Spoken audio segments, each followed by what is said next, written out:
YouTube, how are you now? Sean back here from the EDC Den, and guys, it is good to be back. Had a little 8 or 9 day hiatus from making videos, unfortunately, but it's nice to be back here talking to you guys. Hope you're all doing well. Today, I've got a couple of Spyderco Dragonfly 2s to show you. This was at the request of my good buddy Stuart Harvey. A few weeks back, he asked me to do a more in-depth look at these knives. So today, that's what we're going to do. As you can see, we've got two versions of this knife. It's the Dragonfly 2. Up top, we've got the kind of beefier version that is with steel liners and G10. And this one here is the lightweight version, no steel liners, and that's the FRN handles. Let's take a look at this one first. So guys, these are pretty much an EDC Hall of Fame knife. Really small knives. This is the heavier one, and it's probably 2 ounces. You'll notice I'm not really a scale or a ruler or caliper guy. I just kind of show you the knives as they are in my hand. But if I had to guess, this one's probably 2 ounces, and this one is even less, maybe 1.5 ounces or a little bit less than 1.5 ounces. So pretty awesome for these little lightweight knives. They do come with pocket clips, which are removable, so you can use these as just like a little pocket dropper, or you can keep the clip on like I've done and clip it to your pocket. This guy here is in VG10 steel. Great steel for everyday carry in my opinion. Got choils on the top and bottom. There's the look in the hand. If you don't use the choil, 3 fingers, there's the look there.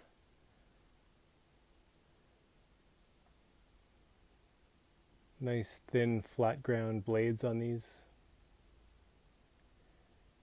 Made in Seki City, Japan.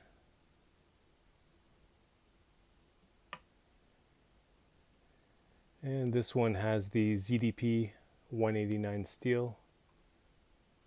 Also made in Seki City, Japan. Like I said, no steel liners on this one, it's just the FRN handles, but a solid little knife nonetheless. So what makes these knives an EDC Hall of Fame knife? Well, for one thing, they are small and not intimidating. You could have these around the office or around non-knife people. This is just a little 2-inch blade. It's really not going to scare anybody too badly. Like I said, the lightweight also contributes to it being a great EDC knife for me. And you can just get a lot of cutting done with a knife this size. A lot of people will say you can get 99% of your cutting jobs done. I wouldn't go that far. It is a small knife, and I have no idea what jobs you guys do out there. But yeah, absolutely. Of course, for opening packages, cutting some rope, all that usual everyday stuff. Not so much in the kitchen, you know, it's probably going to come up a little bit short if you're trying to cut up your fruit. But otherwise, a great EDC knife that's going to do most of your cutting duties for you. I've had both of these knives for quite some time. This was the first Dragonfly 2 I got, and I got this one maybe a couple years after. I would say overall, I've carried them about the same, but since this one's older, that contributes to that. Had I gotten them around the same time, I would say that the lightweight version ended up in my pocket a little bit more. And that's just because you really do not feel this in your pocket. See a little ding on the FRN handle there. That's from wiping out on my bike, going over the handlebars. Ouch. Didn't hurt too bad. I was fortunate to get away with that one without any injuries. But the little Spyderco here took a little ding, but that's okay. Better the knife than me. Very easy to operate these with one hand, of course, with the spider hole. And then it's such a small knife you can easily reach that lock back.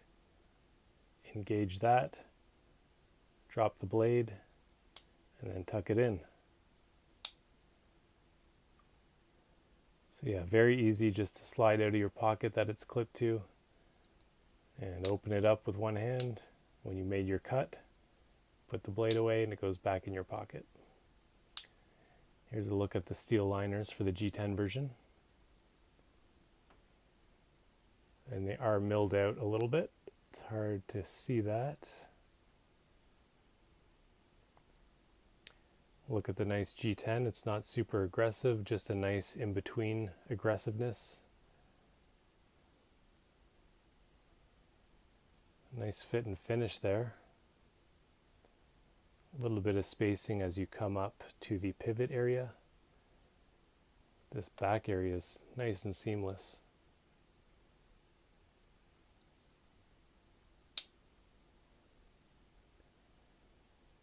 Good centering on these guys, right down the middle.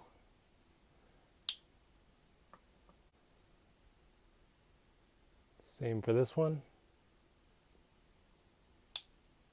Let's just take a quick look at how these stack up size-wise in the Spyderco lineup with, I guess, similar style knives.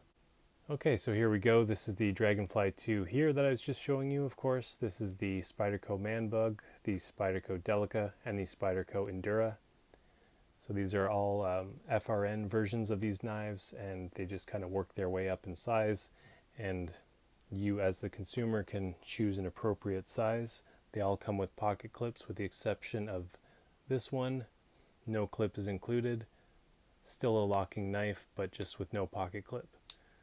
Very tiny knife, nice little knife, but you're just going to get that much more done with this Spyderco Dragonfly 2. So lately these have been seeing a little bit less pocket time with me. I've been really into the small traditional knives, so I tend to just grab a little traditional knife as a pocket dropper. However, this one here, I believe this is the exact one that Tobias Gibson has. Tobias Gibson from Knife Chats. He is one of the godfathers of the traditional knife scene here on YouTube. Awesome guy, great channel, tons of knowledge. I was very surprised to learn that Tobias rocks the Dragonfly too. He's really into the traditionals, yet he has one of these knives, so that does say a lot to me. It is a testament to the knife about how handy this little guy is. Again, just the lightweight factor, the fact that it has this nice little wire clip to attach to your pocket just makes it incredibly convenient. So I thought that was pretty cool to learn that Mr. Tobias Gibson has one of these. I'm sure you've all been to his channel by now, but if you haven't, again, it's Tobias Gibson, and he does a little feature called Knife Chats on his channel. That's his main knife channel. Now, should you, the viewer, go out and pick one of these up? Honestly, I would say yes. I can definitely recommend this knife, whether you choose the FRN or the G10. I think they also have other handle materials by now, even in wood, perhaps. So there are lots of options, you know, different steels on the blade, different handle types. You're most likely going to find something that suits you, and it's just a great little knife. If you don't want to go with the more full-size Spydercos, something more entry-level just to check out the brand, I really don't think you can go wrong with the Dragonfly 2. So there you have it, Mr. Stewart. That is your Spyderco Dragonfly 2 video. I know you also wanted a more in-depth look at the Spyderco Calypso 3. I'll definitely have that coming out for you as well. Alright guys, so that's it for today. Hope you're all doing really well out there, and I will see you very soon in the next video. Take care.